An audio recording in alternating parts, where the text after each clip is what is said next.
सातारा येथे सैनिक शेतकरी वेलफेअर फाउंडेशनच्या नवीन शाखेचा भव्य शुभारंभ संस्थापक अध्यक्ष मनोज कुमार डांगे यांच्या हस्ते उत्साहात पार पडला। या कार्यक्रमाला उपाध्यक्ष निलेश निकम, जिल्हाध्यक्ष सचिन साबळे, महिला जिल्हाध्यक्ष प्रतिभा पाटील तसेच पश्चिम महाराष्ट्र अध्यक्ष रमेश पाटील यांची प्रमुख उपस्थिती होती। कार्यक्रमात प्रमुख पाहुणे म्हणून ॲडव्होकेट प्रियंका घोरपडे, डॉक्टर विकास पाटील आणि ॲडव्होकेट अमोल चिकणे यांनी सहभाग घेतला।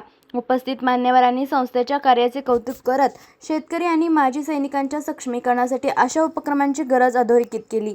सैनिक शेतकरी वेलफेअर फाउंडेशन ही संस्था 20 एप्रिल 2023 रोजी कल्याण येथे स्थापन झाली असून माजी सैनिक व शेतकऱ्यांच्या सर्वांगीण विकासासाठी कार्यरत आहे। शेतमालाला जागतिक बाजारपेठ उपलब्ध करून देणे, विविध ठिकाणी शेतकरी सेवा केंद्र उभारणे आणि आत्मनिर्भरतेसाठी मार्गदर्शन व सहाय्य करणे या उद्देशाने संस्था काम करत आहे। साताऱ्यात शाखा सुरू झाल्यामुळे जिल्ह्यातील शेतकरी व माजी सैनिकांना मोठा आधार मिळाला आहे। त्यांच्या विकासासाठी नवे दालन खुले झाले आहे।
अध्यक्षांच्या बरोबर खंडाला लावून राज्याच्या कार्याचा सर्व व्यक्तिमत्व या कार्यक्रमामध्ये सन्मानित होत आहे। यांचा देखील सन्मान प्रतिभा पाटील आपल्या शुभस्ते बाबाशी विनंती आहे।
निमित्ताने संपन्न होते। डाव्या बाजूला सरांच्या सन्मानासाठी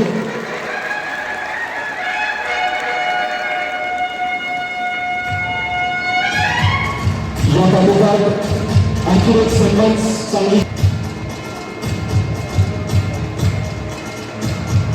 या समारंभाच्या निमित्ताने आपल्या सर्वांच्या मध्ये उपस्थित असलेले आदरणीय बाळाराजे या सन्मानासाठी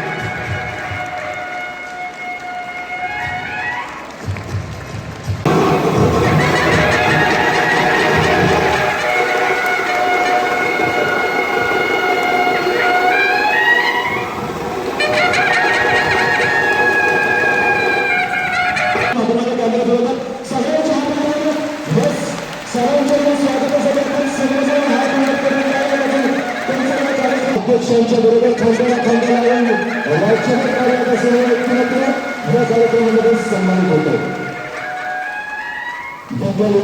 यांचा देखील सन्मान प्रतिभा पाटील आपल्या शुभस्ते बाबाशी विनंती आहे.